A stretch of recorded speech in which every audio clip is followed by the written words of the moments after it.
When half of 1% of all the shootings in Chicago are police related, yet police related shootings become the number one issue, well, what about all the black folks who are getting slaughtered? When you see huge criminal justice reform in Springfield, most of it is because CPD has not done what they're supposed to do, right, in that moment. I just don't understand. We don't tell doctors how to operate. And if you don't have police experts at the table from the beginning of starting this thing, I don't know how you fix that. From the three jobs that everybody knows better than the people who are doing it: law enforcement, politicians, and football coaches or GMs, especially on draft day. Hello, everybody, and welcome to another segment of Wearing the Badge. Tonight is going to be a little fun. If you notice, I'm sitting in between two rather large men. I'm a little taller than average, which makes them extra large average men. Sitting to my left is State Representative Cam Buckner, a good friend of mine for a long time. We'll talk a little bit about that. And sitting to my right is State Senator John Curran. And as I've talked about before, we're doing a three-piece report on the Safety Act, trying to figure out exactly how it came to be, what's happening today, and trying to figure out how we move forward and fix some of the things that the police were always complaining about. I know cops always complain, right? It's what we do, among other things. But this is a great place to do it. These two gentlemen, and I mean that from the bottom of my heart, some people would be a little bit, I don't know if intimidated is the right word, concerned to put a Democrat and a Republican in the same room to have a conversation. But, you know, knowing these two guys, these two gentlemen, I should say, I am looking forward to the conversation. And I'm very confident that's how it's going to turn out, because not only do these guys work together, they were both linemen at University of Illinois. Cam, obviously a lot of years before me, and the senator, a couple of years before me, not as many as Cam. But, you know, I have my own deep-seated feelings about offensive linemen, being a former linebacker. It was always tough running into guys who were that much bigger than me, but it was good to get the anger out, quite frankly. That's right. And Cam, what number did you wear at Illinois? 459. He wore 59. So I am expecting that our producer is going to come up with a picture of me in my NYPD uniform wearing number 59. That's right. And how about yourself? Well, 75. 75. More traditional offensive line number. Yeah. My brother Jimmy actually wore that at Syracuse. But I got something I don't think either of you have. I am actually a Hall of Famer. Is that right? Yeah. The National Public Safety Football League Hall of Fame, Gary McCarthy. All right. The best part of this story is I took a picture of the plaque. When I got it, I sent it out to Brian Urlacher. And I said, Brian, I told you if I was bigger, stronger, faster, and more talented, I could have played with you. For sure it is. There it is. Hall of Famer, Gary McCarthy. Yeah, there you go. So, so fill in some blanks for us, John. Tell us a little bit more about your background and history. And Yeah, so I grew up in the southwest side, Evergreen Park, Brother Rice High School. Played football in Illinois several years before my friend Cam did here. Some great teams back then. Defense was our calling card. Dana Howard, played with Dana Howard, won the Buckus Award. Kevin Hardy won the Buckus Award.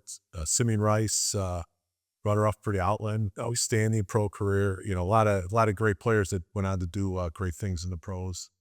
That was not my destiny. So went on to law school, and after that, took a job in the Cook County State's Attorney's Office. Started clerking in the Cook County State's Attorney's Office. My first summer as a summer law clerk in the gang division, gang crimes unit. I watched just a fascinating murder trial play out. The young prosecutor at the time was our DuPage State's Attorney, Bob Berlin, and I was just hooked.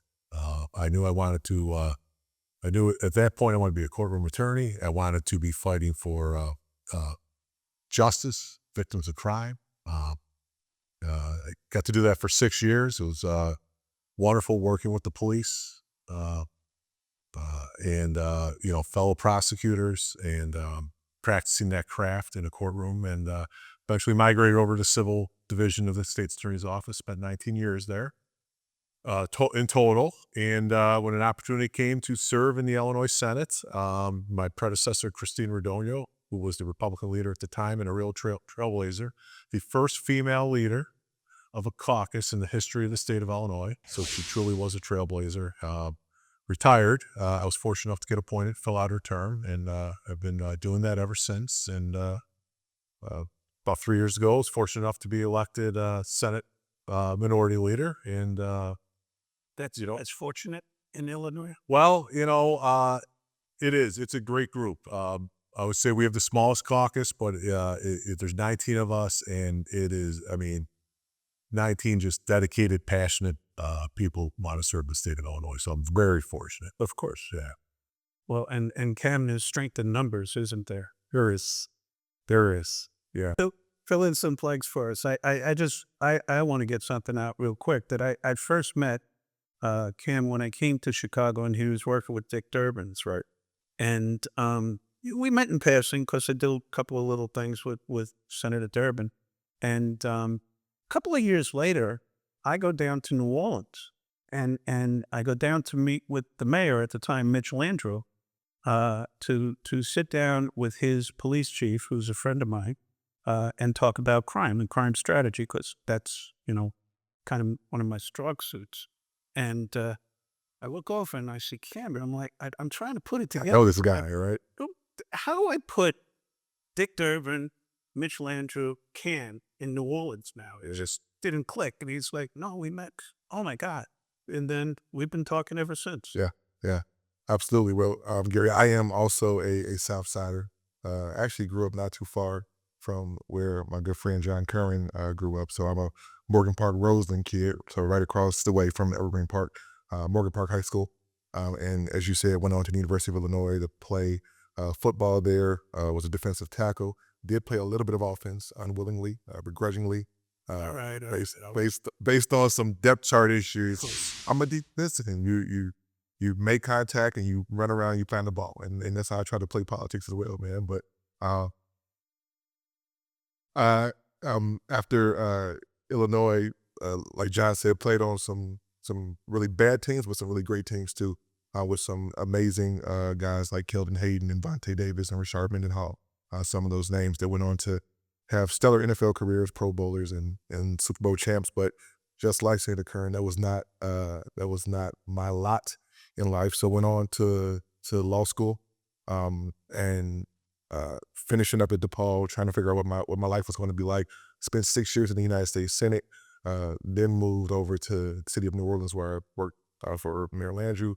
Came back home, did a few odd jobs here and there, did government affairs for the Chicago Cubs and ran a nonprofit. But in 2019, I found my way into the state legislature, representing a district that is completely in the city of Chicago, crossing 11 of the 50 wards, the lakefront from South Chicago up to the Gold Coast. So a very diverse district. And since the beginning of this year, I've had the honor of being the Speaker Pro Tem, so one of the Speaker's leaders, and it's been a really great ride so far.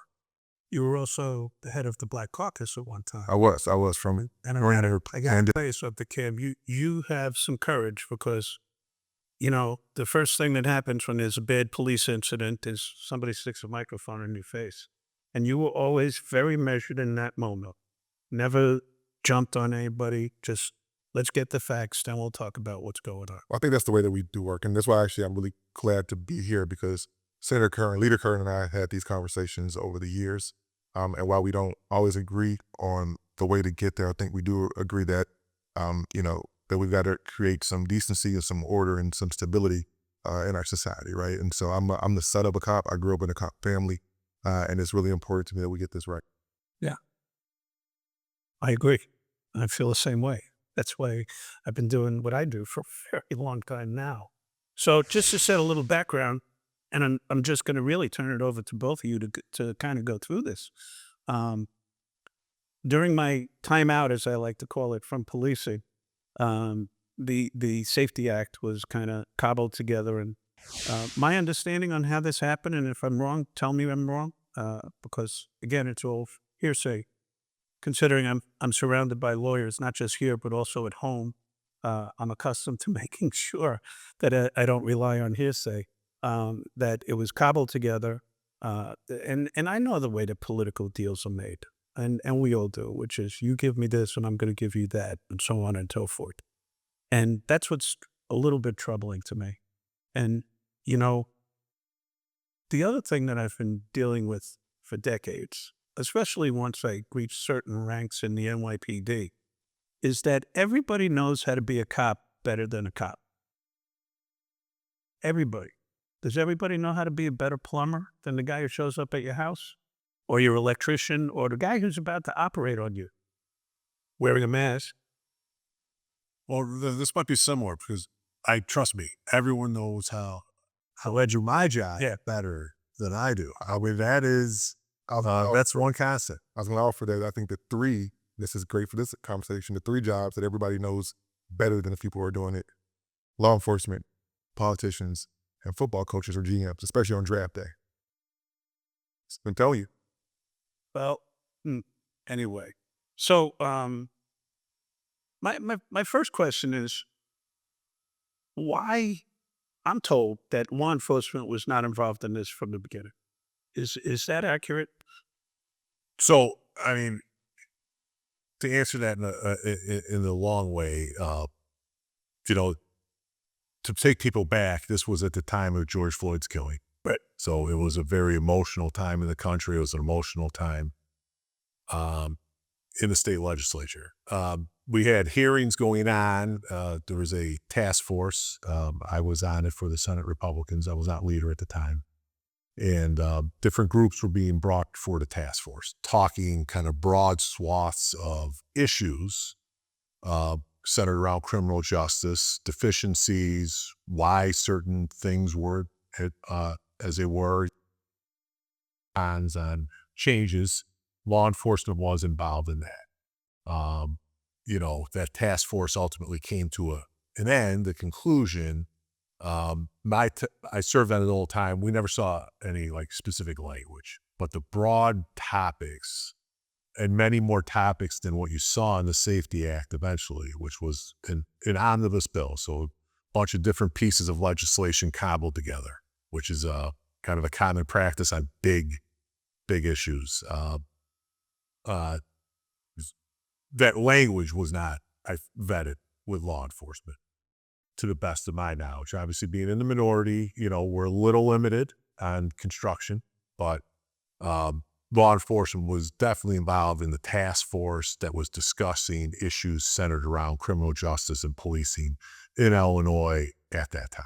Were they criminologists? Because I got in my capacity in New York when I was deputy commissioner, I had the opportunity to work with some of the most brilliant people I've ever met in my life, who were criminologists, but they were actually practitioners in that they would give us these things that they believe were going to work. They would try them in different places and then bring them to big cities.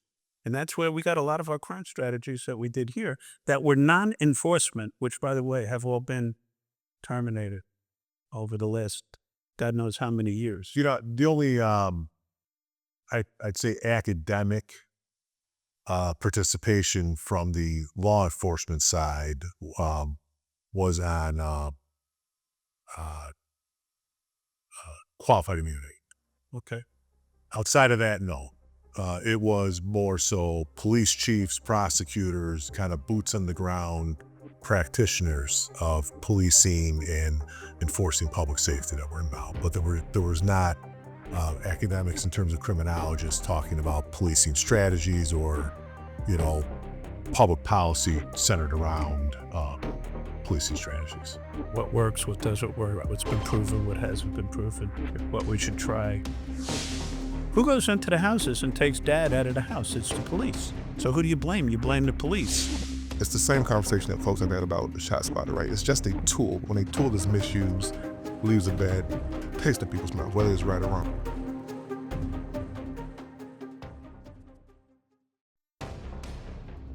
You know, the funny part is there were laboratories for all of this, right? And I had an amazing opportunity in New York when we changed from reactive policing to proactive policing under, dare I say the name, Rudy Giuliani. Yes, broken windows, right? And just an example of how broken windows works that people don't realize. When I went to Newark, because I ran that department for 5 years, I asked if we have a quality of life program. Chief said, yeah, we got a strong one. I said, well, what is it? He says, well, we lock everybody up. I said, you think that's a good idea? He says, well, it's a strong program. I said, so hold on. So if a guy is working in the kitchen of a Chinese restaurant on a hot August night until like 1 o'clock in the morning, and he goes home and sits on his front porch and has a Heineken, we lock him up? He goes, yeah. I said, so we're taking that guy off the street, but we're also taking a cop off the street at the same time. I said, how about we come out with something different and we give them tickets, which is what we did in New York. And if they had a warrant, then they would go to jail, okay, which I think is kind of fair. You can't make it up. 2 weeks into it, you know, everybody's moaning, we can't do this stuff. We're chasing gunshots. And I said, we chase this stuff and we're going to prevent gunshots. 2 cops are driving down the street. They engage a guy drinking a beer on the corner. They get out. They talk to him. They end up frisking him. They find a gun. They keep frisking him, and they find a second gun. They take him into the station house. They prosecute him, or they process him. And it turns out that that guy had just gotten out of jail after shooting somebody 6 years previous on that corner. So what do you think he was doing on that corner? He was there to take his spot back.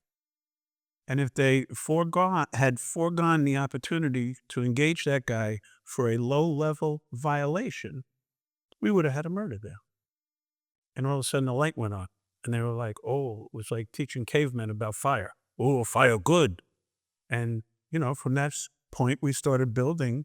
And New York City was a great laboratory. And I was in charge of New York's crime strategy for 7 years. And we were trying things left and right, and this didn't work, and we throw it out, and this did work, and we do more of it. And that's why we had less crime, less murders, less police-related shootings, and less arrest, which is a big deal, because I have been saying for decades that the war on narcotics was a wholesale failure. And the unintended consequences, breaking up Black families. Who goes into the houses and takes dad out of the house? It's the police. So who do you blame? You blame the police, not the fact that everything else is going on. So it's just troubling to me that there's models out there. There are, and I'll say this to contextualize a little bit where we were when this happened in 2020, when we began to move on some new ideas, but also some ideas that have been floating around in the atmosphere for a long time. And as the leader said, we're kind of pulled together to create an omnibus.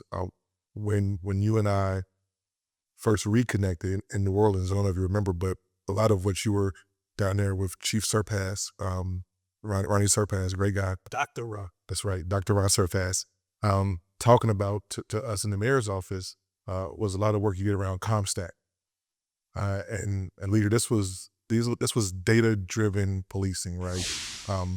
The numbers told the story. And what we were doing in New Orleans was trying to bring down a homicide rate that was the highest it had been since the 1970s. In a very small city, right? 300,000 folks in that town, give or take. And what Gary was able to do was help us kind of paint that picture. Now, those models exist, and they have existed. I think where we found ourselves in 2020, as the leader said, given the murder of George Floyd, given the atmosphere around the country, and particularly in Illinois and in Chicago and the suburbs, there was a call to do something, right? Now, doing something does not necessarily mean that you just throw stuff against the wall. Once again, a lot of this stuff had been out in the atmosphere. I'm going to say something that is going to be problematic for some folks, but I mean it because it's true. When you see huge criminal justice reform in Springfield, most of it is because CPD has not done what they're supposed to do, right, in that moment. And in that moment, the department that you used to lead had a leader that was not necessarily saying the right things or making folks think it was going to be okay. When you see huge sweeping education reform in Springfield, it's often because CPS has not done what they're supposed to do. When you see huge higher ed reform, it's because the University of Illinois has not done what they're supposed to do. And it's the truth, right? The largest institution in the room takes up all the space, and often the smaller cities, municipalities, counties end up holding the bag because of a lack of communication or a lack of commitment to being better from those departments. Well, and this is what my mostly downstate Republican rural caucus says all the time. This is all about Chicago, leave us out of it. But that's not how public policy works. Well, we say that Willow Springs too, so. That's right, Bob. My town, I represent you. I understand. Yes, I know. Well, but okay. Again, I'm sorry. I got to go back to this just a little bit. One of the things that we do that people don't realize, we have conferences, right? And I learned more or just as much from going to the major city chiefs conferences every year and sitting down at tables with guys like Ron Surpass, right? Guys like Bill Bratton, guys like Charlie Beck, or Kathy Lanier from Washington, D.C., or Chuck Ramsey, who came out of Chicago, went to D.C., and then ran Philadelphia. That's a funny story I got to tell you sometime offline about Chuck was going to get the job in DC, in Chicago. And somebody called me and asked me if I was interested in the Chicago job. I said, well, Chuck Ramsey's getting that job. They said, no, the deal fell apart. I called Chuck. I said, Chuck. He says, no deal. I said, okay. I said, sure, give him my resume. That's how I ended up here. Wow. Okay. That's how I ended up here. But learning from those other chiefs across the country, there's knowledge that's being lost right now because now things like some of the stuff that I brought, well, I didn't bring it with me. Actually, Jody Weiss started this thing that they ended up nicknaming Hug It Up, where we would bring in parolees and we would do three things. Corey Brooks and I spoke about this right here. Corey Brooks is doing exactly that from his angle as a pastor on the South Side right now. But Chicago PD has abandoned that program. It works. And that was another thing that we stole from you when I was in the city of New Orleans. We called it the group violence reduction strategy. Yeah. We brought folks in and had real conversations with them about what the consequences were if they reoffended or went back to the streets. And it was so important to us. It was such a top list thing for our administration. The mayor himself came to every call in and had those conversations. Cool. Well, that was enlightening, especially when you see these kids coming in and when they would hear from the voice of pain, the mother of a child, a gangbanger kid who got killed, and you see them cry in the audience, right? But the effect that politics has on policing is lost on people sometimes. And the most successful strategy that we implemented here in Chicago was the gang violence reduction strategy, which is data-driven policing, right? But we produce the gang data base. Who are the gangbangers? Where's their turf? Who are they in conflict with? So when Cam gets shot and he's a Red Hot Chili Pepper, and the Red Hot Chili Peppers are in conflict with John's group, who are the Sharks or the Jets, right? We don't all go to the scene. We go to the territory of the Jets and catch them with the guns on their way back to retaliate. And the gang database got eliminated. Politics. Well, I'll say this. I understand the intent of what the database was supposed to do, but when I look at the history of what lists like that have meant, not what the intent is, but the utilization, right? It's the same conversation that folks have had about the ShotSpotter, right? It's just a tool. When a tool is misused, it leaves a bad taste in people's mouth, whether it's right or wrong. I don't know, and I don't want to devolve into a ShotSpotter conversation because I truly believe that was done wrong. Well, listen, you may be surprised to hear that we're on the same page on that. No, I don't think you're not going to surprise me. That's all I can tell you. I know you. Listen, yeah, I just no, I don't think that. I think tools have to be used the right way, and you can't demonize these tools, but you also can't have that be the only way to operate in this space. And I just think That's not what we did. And you know that. I understand. We had layer upon layer upon layer of strategies that 90% of them have been abandoned. As a matter of fact, right after my timeout was given to me, it was articulated on the 5th floor that we're not going to do that New York shit anymore. And I said, wait, you mean stopping people from getting murdered? You don't want to do that anymore? Well, guess what? They didn't. Because the murder rate went up 63% the next year. So I just don't understand. We don't tell doctors how to operate. And if you don't have police experts at the table from the beginning of starting this thing, I don't know how you fix that. Because, people, it's almost like what you do is you make your conclusions, then you take testimony and say, aha, that's what we got. We're right? That's what you said. It happened to you. I know all about it.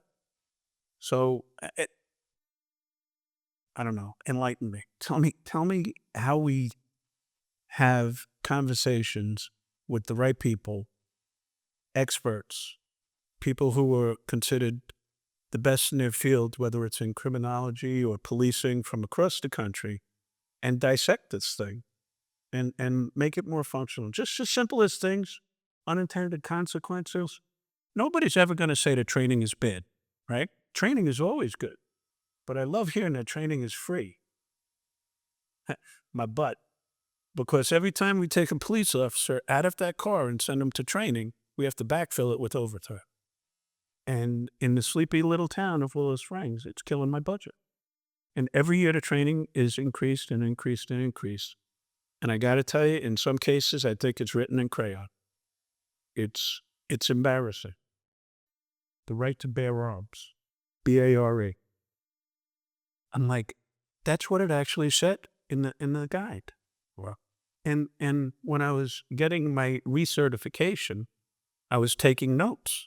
And I came up with all of these things, and I'm calling down, I'm giving it to them, and they're taking it. And finally I said, what am I doing here? I'm just going to get my certification. I can't fix the training program here.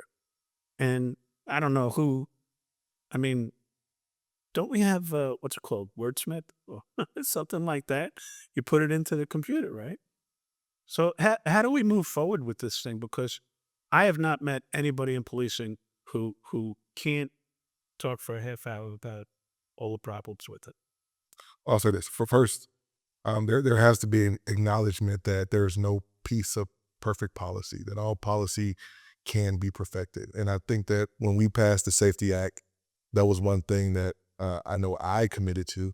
I know a number of my colleagues committed to. And heretofore, we've been able to do that, right? Maybe not in a way that everybody feels satisfied, and that's just how policy works. But there have been 3 different versions of a trailer bill that have passed to tighten up language, to create a way that the quote unquote detention net works better in practicality. Right? We've listened and we've done that. That's number 1. I think number 2, we've got to commit to not just wanting to be right, but wanting to get it right. And I believe that there are enough folks who care about that. I do this all the time. Like, people for some reason think I was the chief sponsor of the Safety Act. I was not, but I'm just willing to go talk about it to anybody because I do think that the heart of it, the intention of it, it's correct.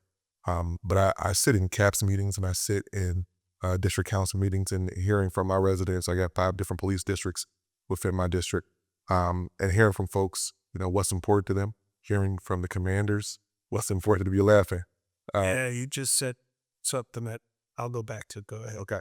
And so for me, it's important to hear from folks, to be able to bring these experiences to the table and come back and once again continue to perfect the language. I will say that there have been a number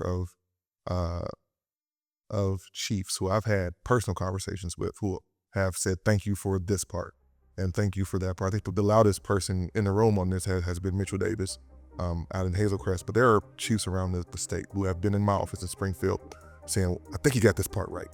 I want to talk more about this other part, but this thing works for me, right? And so listen, it is, as John said, it is a huge omnibus. It's generational legislation, and that doesn't always hit the mark on the first round, and that's why we have round 2, 3, and I'm sure 4 and 5 will come at some point. Dispatching is not done by the Chicago Police Department. It's done by OEMC. And all the dispatchers want to do is get the jobs off their screen. It's called the clean screen. I'm going to go back to something. You said caps. Now, one of the things that I talked about when I got here to Chicago, I found that we had 3 different police departments. I answer the radio police, and that's all I do, because there's not enough cops in districts. The reasons why there's not enough cops in districts is because we have I do enforcement police, which are these big task forces that roam around the city. They could be on the west side today, south side tomorrow, and downtown at one of the beaches next week. Okay? No connection to the community, right? And then we have CAPS. Everybody loves CAPS. And who's that? That's the I make you feel good police, right? But here's what I think. I think that Buckner and McCarthy, if we have the proper resources and we have the same beat every single day, we could beat all 3 of those police officers. We know the 5 kids who are always standing on that corner versus the 5 kids who are coming from basketball practice on that corner, because we're in the same place every day. By the way, this has to do with dispatching too. Dispatching is not done by the Chicago Police Department. It's done by OEMC. And all the dispatchers want to do is get the jobs off their screen. It's called the clean screen. So if you're in a beat in the south end of your district, and there's a non-priority job all the way up the other side, they'll give you that job. It's going to take you 20 minutes to get there, half hour to handle it, 20 minutes to get back. That's time that you didn't spend in your beat, and God forbid somebody gets shot while you're out. It's just not rational. And we broke up the task forces. We put them into beats. We had some discretionary resources that we kept at the overhead commands. We had 3 areas. Now they went back to 5. We went down to 3. And the deputy chief in the area had like 40 or so officers that he could divvy up, or she could divvy up, into places where they might have hotspots, where how gang stuff is jumping off. And as a matter of fact, if you've been paying attention to the news lately, the 6th District, where unfortunately Officer Rivera was killed, 82nd and Drexel, 82nd to 79th in that corridor is on fire, right opposite Flager's church, right? Didn't 7 kids get shot there or something? I mean, that place is on fire. That's where you put your discretionary resources to try and quell that and knock it down. But all of this stuff is written down. We wrote it down in Chicago. We called it the Chicago Plan. And when you're making policy, things like that should probably be brought to the table. And we could bring the people who created it, and we could bring the actual documents. So you're talking strategy and implementation, but what we're dealing with is, and obviously I was an opponent to the Safety Act, but what we're dealing with is, the policy, the law, that you get several levels down implementing strategy. What's the discipline? We're also implementing policy, but it's not ours. It's policy that we may or may not have signed off on. Got it. Okay. So, and that interferes with, having the best strategy. The best results. The best results. What do we want to do? We want to keep people safe, right? We don't want people to be victims of crime. We want to, if we want less complaints against cops, right? We want less police-related shootings. We want to make less arrests. And in my career, we've done it every place I've gone. Every place I've gone. But George Floyd, Laquan McDonald, right? All of a sudden, everything gets thrown out the window. And we're going to tell you how to do it. I'm sorry. But I also just think for the sake of understanding the space that we're in, there are often points in history where things happen that move us politically one way or another, right? The truth of the matter is that now we are watching it, right? The truth of the matter is that With Laquan McDonald in particular, I was one of the folks who said for a long time that, while I saw so many errors in that video and the way things happened that night, uh, I've gone on record saying this. I think before any of those 16 bullets hit the young man's body, um, the system, right, whether that was schools or foster care or his family, um, he was pierced by bullets before those actual bullets, right? It was a ward of the faith. And for some reason, we didn't have that broader conversation. Right. In terms of George Floyd, what made that different for many folks in the Black community in particular, it seemed similar to what we had seen before, but the world was watching it a different way because it was COVID. Everybody was stuck at home. The magnifying glass was on, right? And so because of that, there was a natural reaction to do something, to do something now. Now, once again, many of the Safety Act's tenets have been around for a long time. Whether we're talking about body cameras or some of the reporting who would structure, put body cameras in Chicago? Take a guess. I can figure it out. I'll give you a clue. It's one of us. And so many of these things have been floating around for a long time. And to John's point, there were also things that we left on the table, right? There were colleagues of mine who were very upset that qualified immunity wasn't brought forth. I don't believe personally in qualified immunity, but I also realize that it is a federal judicial tenet. And I want our congressional delegation and the U.S. Congress to do something about QI, not necessarily us on the state level. But that being what it is, there are folks who have come to me in the recent weeks and months saying that had we stood our ground on police certification and hiring in the Safety Act, which some of that stuff came out, then the sheriff's officer who had bounced around 6 different departments downstate ended up killing Sonia Massey in her Springfield kitchen, would not have been able to do that, right? And so all of this is unfortunately part of a long, grueling process. And I will say, as far as the folks who believe that the Safety Act is radical, those same arguments were made about Miranda, right? That telling somebody what their rights are is going to slow down the process and it's going to put more people back on the street. There was folks that said that about the Supreme Court case of Gideon versus Wainwright, who said that if you're poor, you still get a lawyer. Folks said that's soft on crime. There are folks who said that about the Baker decision that enshrined the constitutional right to a speedy trial, right? And so we've been here before. But what I've committed from where I sit, and I believe my friend Leader Kern believes this about me too, is that we can continue to find ways to work to get it right. If there are more things that we need to do outside of those 3 trailer bills that we've passed directly dealing with this, then we should do that. And I think folks like you, folks who are doing this work every day, folks who understand what it's like, boots on the ground, not necessarily somebody sitting in the academic ivory tower or stuck in the state capitol, bringing some of that knowledge to the conversation to move us in the right direction. Some of those, I'm telling you, some of those academics are well worth making a small investment in. When I was my partner, when I was deputy commissioner, was a guy named Joe Esposito, who unfortunately just died last year from 9/11 related brain cancer. Wow. He was chief of department for 12 years, one of the most wonderful people I've ever met in my life. And he used to break my chops that I was half cop and half egghead because I'm out working with all these academics and coming back with programs that we implemented and worked.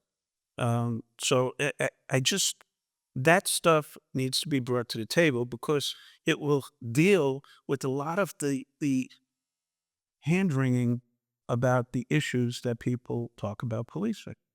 We can show you methods that are tried and true where we've done all of these things.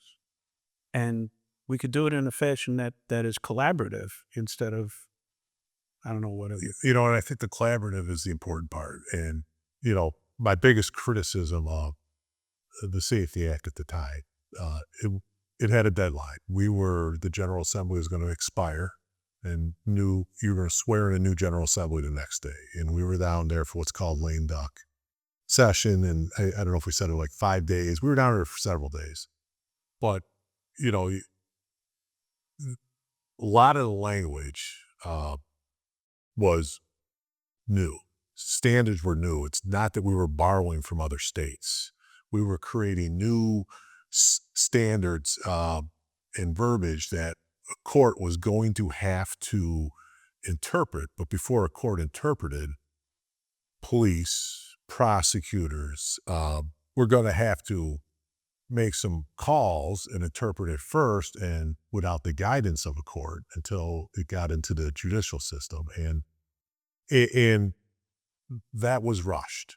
There had been 3 trailers. The last trailer was significant, focused on the Pretrial Fairness Act, which is a big part of what you heard afterwards. The immediate pushback on the Safety Act was, a lot of it was centered on the Pretrial Fairness Act and whether or not you'd be able to detain people committing serious crimes. And I think some of that debate still goes on now, but that last trailer really fixed a lot of the inconsistency in standards in the act. But it, especially that part of it, we had a model out there. New Jersey had already gone down that path. They did it in a very bipartisan manner. They had a Republican governor at the time. They had a Democratic legislature. Everything you read about it, you have defense attorneys, police officers, judges, all seem to say it's working there. But we kind of charted our own course. The advocates, I would go to Jersey way if I were you, John. Trust me. I spent 5 years there. I'll let him finish, right? I got to retort.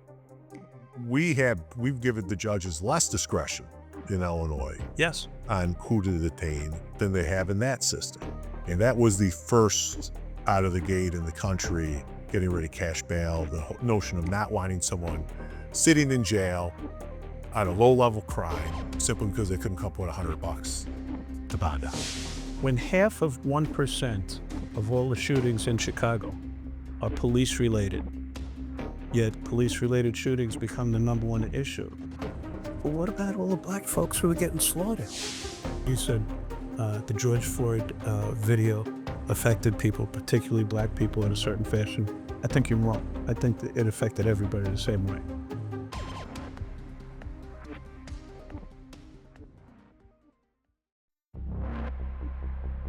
Before we get too far away from it, I just wanted to say something. When you said the George Floyd video affected people, particularly black people, in a certain fashion, I think you're wrong. I think that it affected everybody the same way. I could tell you that my friends in policing, just like I gotta harken back. I'm sorry, I've been doing this for too long. There's too many examples. When the Adna Louima scandal happened in the 7-0 precinct of New York City, he was the Haitian immigrant who got sodomized in the bathroom. I'll never forget talking to a very close friend of mine, Tom Patel, who was a precinct commander at the time, and I was a precinct commander in Washington Heights. And we were like, there's no way this happened. Well, guess who got to the 7-0 precinct to straighten it out? This guy. I was the guy. All right, bring in the next guy. Police commissioner said to me, Gary, go bring that place back into the police department. And I was like, yes, sir. But, initially, no way. Well, yes way. And George Floyd is on video. So there was no way. That's what I'm saying. And So human beings need to be affected by things like that. I agree with that. But and I think you helped make my point. My point is for Black America, Black Chicago, Black Illinois, it was that everyone else was finally seeing what it is that we saw on what felt like a way too frequent basis, right? And so the revelation that watching Derek Chauvin leaked the air out of this man like a bike tire, right, while on camera with a stoic look on his face, that folks are now paying attention. Our constituents then said, now go and do something about it. No, I Which was how you get to the energy around moving huge criminal justice reform legislation. Well, I understand what you're saying. I don't disagree. I get what you say. But the thing about cops is we don't all just become callous because we see things like that every day. We see the worst and the best of people all the time. Everybody knows that, right? And we try to stop it from happening. And when half of 1% of all the shootings in Chicago are police related, yet police related shootings become the number one issue. Well, what about all the black folks who are getting slaughtered and the black on black crime? And I'm not, Corey Brooks and I had a great conversation about race, so I don't want to go off on a trail like that, but it's hard to get your head around. 5 years of knocking down crime, knocking down complaints against officers, so on and so forth, all these different metrics all going in the right direction, all out the window. And who paid for it? The black community. So, we stepped on a rake and it hit us right in the face. Want a pound of flesh. You got it. You got it. I'm gone. Oh, well, no, I'm still here. I'm not going anywhere. Or being a linebacker is a way of life. If I'm in a position on a football. I'll make a couple of points. I want to make a couple of points very quickly. One, there is and it's different in this conversation, but there's a broader conversation to be had about public safety and poverty and socioeconomic issues and what people call root causes. I don't necessarily love that term, but there's something there. There's also a conversation to be had about this city in particular and our uncomfortable long history with violence, right? So we can talk about the crime in the communities. We can talk about the raising, the fluctuating murder rate. We can talk about the 1990s when we were, peaking at almost 1,000 a year. I tell folks, I don't want to go back to the 90s. The only thing good about the 90s was Chicago Bulls basketball, because the murder rate was crazy here, and I grew up in that city at that time. But I also think I'm going to interrupt you just to say something that's ironic. When one of the urban legends that I heard constantly in Chicago was, well, these shorties are the problem today. When Jeff Fort was in charge, that wasn't happening. There was almost 1,000 murders a year back then. Everybody referred to that as the good old days. Well, and so that underscores Not everywhere. Not everywhere. underscores my point about this city's uncomfortable relationship with violence, because even outside of that, we should talk about the fact that we put ourselves on this weird pedestal, and we embrace our love for violence in this city. H.H. Holmes is a folk hero, the first serial killer in this country. Oh yeah, I know. Right? We talk about Gacy like he was just a cartoon. Yeah. Right here in our town. He's a clown. You can pay. He was a clown. You can pay on the northern end of my district, just north of here. You can pay $300 to get on the bus and ride around and see all the places that Al Capone shot up, as if it's the right thing to do. And so that is. I know we're veering off here a little bit, but I think we've got to address all that at some point because it's part of our history. We do. And just to be clear, the police, we make mistakes. We're human, right? And we do bad things because we're also human. An eye-opening experience for me was that I was a captain in internal affairs for 2 years. It was like a conditional promise for promotion. And guess what? They lied. But anyway, I spent 2 years in internal affairs, and I took down a group of cops where they would walk in, put a gun to somebody's head, and say, "If you don't give me the money, I'm going to blow your effing brains out." That's called robbery. I felt good about locking those guys up. And I wouldn't have, just like I didn't believe Admiral Louima until I got to the 7-0 and I saw the whole thing up front. And I wouldn't have believed that either. But the police, we make mistakes. But the police are only part of the solution, which a lot of people don't realize. Sometimes they think that we're only part of the problem. And we can reduce crime to a certain level if we do the right things. We can have better community relations if we do the right things. But the social issues are a much longer back-end thing that I don't think are going to happen until we provide for public safety. Because the economics has to be there all at the same time. And if people don't feel safe, it's going to affect the economy. So that is like way deep. But you know what? Nobody's thinking that deep. We're knee-jerk reactions.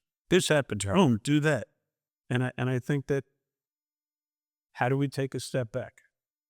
How do we take a step back, sit down and say, what's going on? What do we actually want to do, and how do we get there? I think so much of it, and I'm sorry, like taking up so much time with my diatribes, but I think You elected, dude. I expect this. I think a huge part of it, really though, and is that we got to talk about not just the letter of the law, right, but execution and what it looks like. I think the Safety Act has suffered some public pushback that, fair or unfair, doesn't really get at the fact that there are roles to play in the criminal legal system for all of us, right? We're all football guys, right? If you are running an offensive play, and the center does not get the ball to the quarterback in the right manner, or the quarterback fumbles the snap, or the receiver is lined up wrong and you're about to face a flag because the whole alignment off, or the running back refuses to chip the defensive end, or Gary McCarthy coming from the outside, or this would never ever happen, but John Curran doesn't get in his drop step quick enough and Cam Buckner gets in the quarterback's face. He's Hero. It's lived in the either it's a broken play, or in the worst case scenario, it's a pick six, right? But that doesn't mean you throw out the playbook. It means that you find a way to make execution work. I still believe that the Safety Act is a great foundational playbook. If there are things we need to change or fix, I'm all for it. We should have that conversation about how we make what we put on paper work in the practical sense for the women and men doing this job every single day. Yeah. It's super important that we get that right. And John could block me if he wanted to. He was better than I was. Out of my advanced age, Back in the day. Well, anything, John, that you want to finish with? I mean, I do think there's more work to be done. I'm a big believer in having worked in the criminal justice system, the court system. I think we've constrained our judges too much. I think we gotta restore some more discretion to the judiciary. I don't see where losing kind of faith in their decision making is necessarily going to make us any safer. You're going to get any better or more just outcomes. I think it's the opposite. I think we're a little more focused talking here on the frontline policing, but I'm hopeful 3 trailers, and as this continues to play out, there's going to continue to be tweaks along the way. Well, I'll tell you what, and we talked about it before we went on the air, and I'm going to stay with it. Whether it was part of the Safety Act or not, we have to fix the issue about felony murder in Illinois. And I'm going to say it again, because somebody's going to have to explain to Crystal Rivera's daughter, when she's 12 in 2 years, why the guy who leveled the rifle, who started the confrontation with the police that ended with her mom getting killed, why that guy is back on the street and mom's no longer here. That is just mind-blowing, and that has to be corrected. And if we get nothing else done, let's get to work on that somehow. I can't for the life of me. What are we going to do when the stolen car runs over, 3 kids? Is it going to be felony murder? Oh, no. It's a stolen car and a car accident. Come on. The example, when that was being debated, the example that's always given is when it's a co-conspirator Yeah. that is murdered or dies in the altercation. Yeah. That it's somehow unjust for a co-conspirator that maybe wasn't armed, maybe was a getaway driver, to be held accountable for that. I pull out the gun to rob you, you shoot Ken, and I go to jail for murder. But what you really have are like the extreme ends of the debate around felony murder rule. Officer Rivera, tragic. And I think there's a way to differentiate that. Yes. If that's where ultimately we think it's in the best interest public policy-wise for the state, because the result with Officer Rivera it is so unjust, and it's hard to fathom otherwise.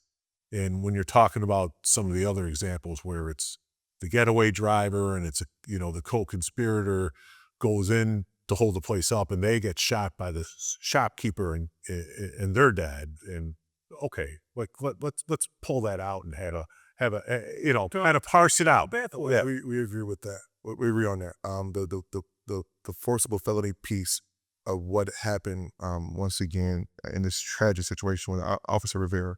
That person who leveled that gun at those officers should, as far as I'm concerned, never see light of day, right?